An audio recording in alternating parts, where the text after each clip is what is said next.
ഒരു back packing ആണ് കേട്ടോ. അപ്പോൾ ഞാൻ ഇത് ഒന്ന് കാണിച്ചു തരാം. ബാഗിൻ്റെ സ്പേസൊക്കെ ഇതിൽ 3 കമ്പാർട്ട്മെൻറ്റ്സ് ആണ് ഉള്ളത്.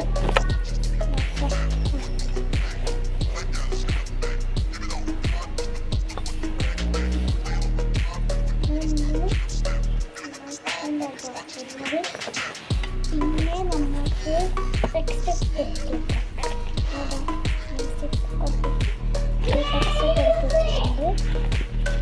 എനിക്ക് 4 ടെക്സ്റ്റ് ആട്ടോ വരുന്നത്. എനിക്ക് 4 സബ്ജക്ട്സ് ആണ്. അപ്പോൾ നമുക്ക് 4 സബ്ജക്ട്സിന് 4 ടെക്സ്റ്റാണ് വരുന്നത്. Malayalam, English, maths, EVS. അപ്പോൾ ഈ ഒരു 4 ടെക്സ്റ്റാണ്